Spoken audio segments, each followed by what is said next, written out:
ضرورت ہے کہ ہم اپنے گھروں میں، مساجد میں، اپنے اپنے مصلی پر بیٹھ کر اپنے رب کریم کو یاد کریں، اس کے حضور ناز اپنی پیشانی کو جھکائیں اور اس سے اپنے اپنے حصے کی خیرات طلب کریں۔ یاد رکھیے گا کہ یہ وہ مقدس گھڑیاں ہیں کہ مغرب سے لے کر صبح صادق تک اللہ تبارک و تعالی آسمان دنیا پر نزول جلال فرماتا ہے جو اس کی شان کے لائق ہے، اور وہ اعلان فرماتا ہے آج کی رات کہ ہے کوئی بخشش مانگنے والا میں اسے بخش دوں، ہے کوئی رزق طلب کرنے والا میں اسے رزق عطا کروں، ہے کوئی میری بارگاہ سے اس بات کا سوالی کہ میں اس کے اوپر کرم فرماؤں۔ بس ضرورت کس چیز کی ہے؟ ضرورت اس چیز کی ہے کہ ہم نے یہ جو حدیثیں بار بار سنی ہوئی ہیں ان پر غور کریں، اور یہ نہ سوچیں کہ یہ پچھلے سال بھی ہم نے بات سنی تھی، بلکہ اس پر پورا غور کریں اور حدیث کے ایک ایک جملے، ایک ایک حرف اور ایک ایک لفظ پر عین الیقین کر کے بیٹھ جائیں جھولی پھیلا کے، اور عرض کریں کہ اللہ تمہارے اوپر فضل فرما، اللہ تو ہمارے اوپر رحم فرما۔ تو کوشش کریں کہ بہت زیادہ استغفار پڑھا جائے آج کی رات میں، اور کوشش کریں کہ سورہ یاسین کی تلاوت کی جائے، سورہ ملک اور سورہ واقعہ کو پڑھا جائے، اور درود و سلام کثرت کے ساتھ نبی پاک صلی اللہ علیہ وسلم کی بارگاہ عالی مرتبت میں عرض کیا جائے، اور یقین کے ساتھ، ایمان کے ساتھ اللہ کے حضور یہ دعا مانگی جائے کہ اللہ تو رحمت والا معاملہ فرما، درگزر والا، فضل والا معاملہ فرما۔ ہوتا یہ ہے کہ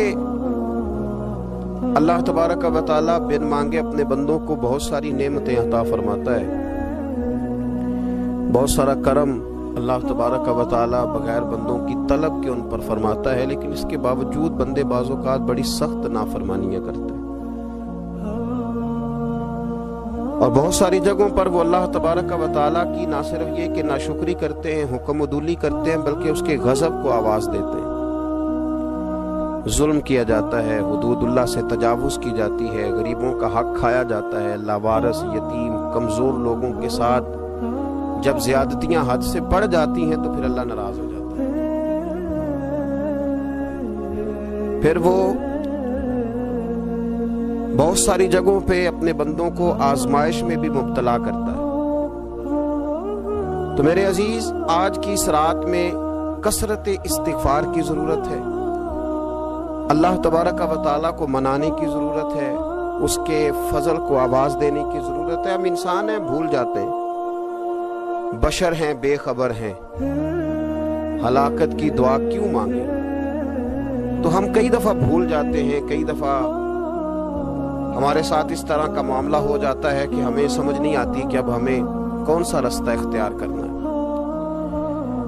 تو اس موقع پر اللہ کو منانا چاہیے، رب کریم کی رحمت کو آواز دینی چاہیے۔ دیکھیے حضرت سیدنا آدم علی نبینا علیہ الصلاۃ والسلام سے ایک خطائے اجتہادی ہو گئی، اللہ تبارک و تعالی ایک درخت کے پاس جانے سے منع کیا تھا، لیکن مشیت ایزوی کے حضرت آدم وہاں چلے گئے،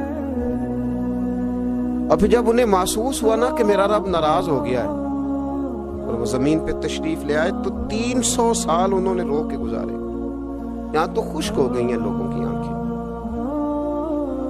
اب بھی لوگ ٹی وی کی خبروں پر زیادہ توجہ دیتے ہیں، لوگ ظاہری اسباب پر زیادہ نظر رکھتے ہیں۔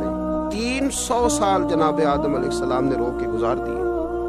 300 سال۔ اور پھر دونوں نے، قرآن مجید فرماتا ہے کہ دونوں نے، جناب آدم نے، حضرت حوا نے کہا، وقالا، دونوں نے کہا، ربنا ظلمنا انفسنا، اے اللہ ہم نے خود ہی اپنا برا کیا، وَإِن لَّمْ تَغْفِرْ لَنَا، اگر تو نے ہمیں معاف نہ کیا، لَنَكُونَنَّ مِنَ الْخَاسِرِينَ، تو اللہ ہم نقصان اٹھانے والوں میں سے ہو جائیں گے۔ اللہ کو منایا، اس کی بارگاہ میں آہوزاری کی، گڑ گڑائے، عرض گزار ہوئے، ربنا ظلمنا انفسنا، اے اللہ ہم نے خود ہی اپنا برا کیا ہے، وَإِن لَّمْ تَغْفِرْ لَنَا، اگر تو نے ہماری بخشش نہ کی، وَتَرْحَمْنَا، اور تو نے ہمارے اوپر رحم نہ کیا، لَنَكُونَنَّ مِنَ الْخَاسِرِينَ، تو ہم نقصان اٹھانے والوں میں سے ہو جائیں گے۔ اللہ تو ہمارے اوپر رحم فرما، ہم پر فضل فرما، ہمارے لیے آسانی فرما۔ تو جب یہ جملے آپ نے ادا کیے تو پھر اللہ تبارک و تعالیٰ نے ان پر اتنا فضل فرمایا کہ مالک کریم نے اپنی ساری رحمتوں، برکتوں، نوازشوں سے انہیں مالا مال فرما دیا۔ تو پہلے تو بات یہ ہے کہ احساس ندامت ہو، پھر اس کے بعد رب کریم کو منانے کی خواہش ہو، بے رخی کا مظاہرہ، اور اسی طرح کھیلتے رہنا اور اسی طرح روٹین کے کاموں میں لگے رہنا، بلکہ پہلے سے زیادہ ان چیزوں پہ توجہ کرنا جن پر پہلے کام کی جاتی، فضولیات کو اپنے معاملات کا حصہ بنا لینا، لوڈو پہلے سے زیادہ کھیلی جانا، شطرنج کی بازیاں لگنا، اور فلموں اور ڈراموں پر توجہ بڑھا لینا، گیمیں کھیلنے لگنا، بجائے اس کے کہ اللہ نے اوقات دیے ہیں تو اس میں رب کو منایا جائے اس کی بارگاہ میں۔ لیکن وہ اس طرح جیسے شکاوت بڑھتی ہے، جیسے ہمیں احساس ختم ہو گیا، جیسے ہماری طبیعت کے اندر اب وہ والی بات نہیں رہی جو کہ ہونا چاہیے تھی، تو اللہ کریم کی بارگاہ میں عرض کیا جائے، رب کریم کے حضور ناز یہ گزارش کی جائے اور اسے منایا جائے۔ سورۃ المومنون کو دیکھیے تو اللہ تبارک و تعالیٰ نے ارشاد فرمایا، دیکھیے ذرا قرآن مجید کا انداز، فرمایا وَقُلْ رَبِّ اغْفِرْ وَارْحَمْ، کہا اے محبوب آپ فرمائیے، آپ مجھ سے کہیے، رب اغفر، یا اللہ تو معاف فرما دے، یا اللہ تو اپنے بندوں کو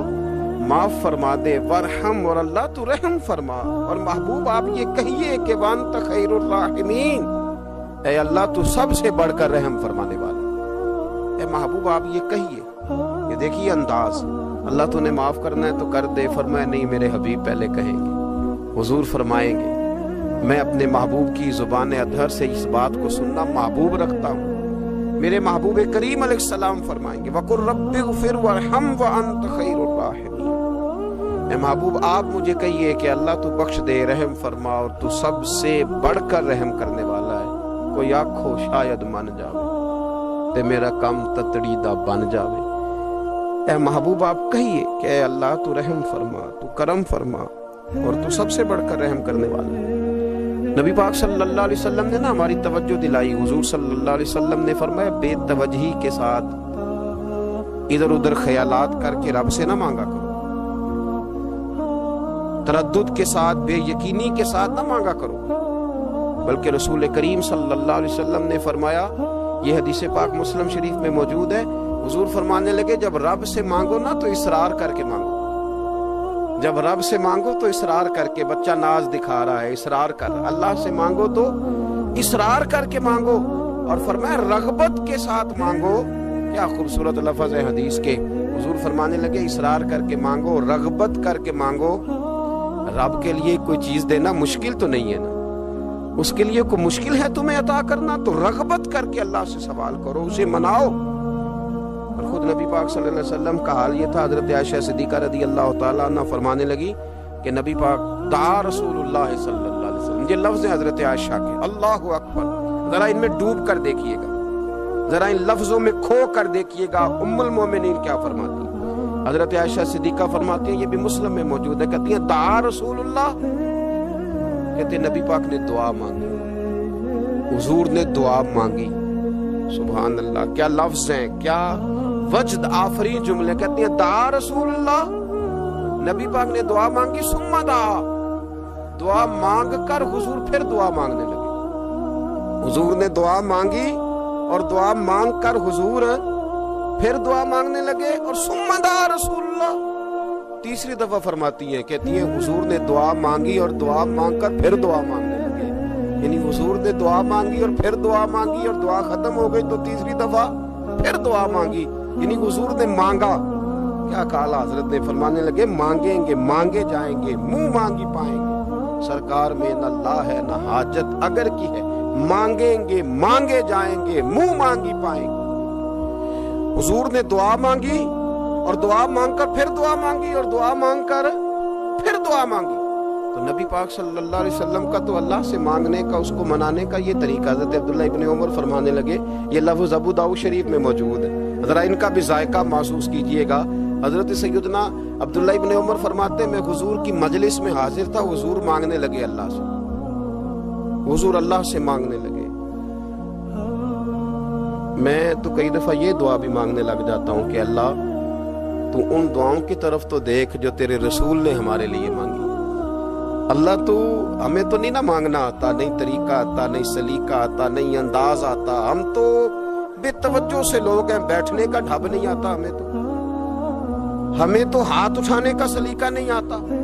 ہم تو وضو کرنے کے اس طریقے سے آشنا نہیں، پر اللہ تیرے محبوب نے تو خوب مانگا ہے نا تجھ سے،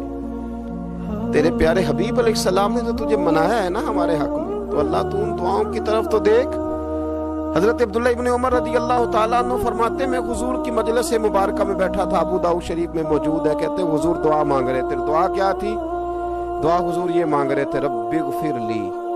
یا اللہ ہمیں بخش دے، وتب علی، اللہ ہماری توبہ قبول فرما، انک انت التواب الرحیم، بے شک تو توبہ قبول کرنے والا اور رحم کرنے والا۔ حضور دعا مانگ رہے تھے، اے اللہ رب اغفر لی، یا اللہ ہمیں بخش دے، وتب علی، اور ہماری توبہ قبول فرما، انک انت التواب الرحیم، بے شک تو توبہ قبول کرنے والا اور رحم کرنے والا۔ حضرت عبداللہ ابن عمر فرماتے اس ایک دعا کو ایک ہی مجلس میں ایک ہی جگہ بیٹھ کر میرے نبی پاک نے اپنی زبان اطہر سے 100 مرتبہ ادا فرمایا۔ 100 مرتبہ حضور نے یہ لفظ کہے، رب اغفر لی وتب علی، رب اغفر لی وتب علی، رب اغفر لی، اے اللہ بخش دے، رحم فرما، وتب علی، بس قبول کر لے نا اب ہماری توبہ، انک انت التواب الرحیم، بے شک تو توبہ قبول کر لیا کرتا ہے، تو رحم فرمایا کرتا ہے۔ ایک ہی مجلس میں 100 دفعہ حضور نے دعا مانگی، دعا مانگ کے پھر دعا مانگی، اور دعا مانگ کے پھر دعا مانگی، اللہ کو منایا میرے رسول پاک۔ حضور نے ہمیں بتلایا اسے مناؤ، اس کی بارگاہ عالی مرتبت میں جھکو، اور حضور نے خود بھی یہ طریقہ ہمارے سامنے بطور سنت کے چھوڑا، اور پھر نبی پاک صلی اللہ علیہ وسلم نے آگے بڑھ کے ہمیں کچھ اور باتیں بھی ارشاد فرمائی۔ حضور نے ہمیں بتلایا کہ پچھلے لوگ اپنے رب کو کیسے مناتے تھے، وہ کس طرح اس کے حضور ناز عرض کرتے تھے۔ حضور نے ہمیں اللہ کو منانے کے طریقے بھی بتلائے، فرمایا جب ماں باپ دعا مانگیں گے اولاد کے حق میں تو وہ مان جائے گا۔ حضور علیہ السلام نے فرمایا جب مسافر دعا مانگے گا تو اللہ مان جائے گا۔ فرمایا میرے رسول کریم نے کہ جب بیمار دعا مانگے گا تو اللہ مان جائے گا۔ اور سید عالم علیہ السلام فرمانے لگے جب تمہارے ضعیف، کمزور، مجبور لوگ دعا مانگیں گے تو اللہ مان جائے گا۔ اور حضور نے فرمایا جب تم فرض ادا کر کے دعا مانگو گے تو اللہ مان جائے گا۔ اور میرے محبوب نے فرمایا جب پچھلی رات اٹھ کے تم اس کے حضور عرض کرو گے تو وہ تمہاری دعاؤں کو قبول کر لے گا، وہ تم مان جائے گا۔ اور حضور نے ہمیں دن بتائے، فرمایا جمعے والے دن مانگنا مان جائے گا، شب قدر کو مانگ لینا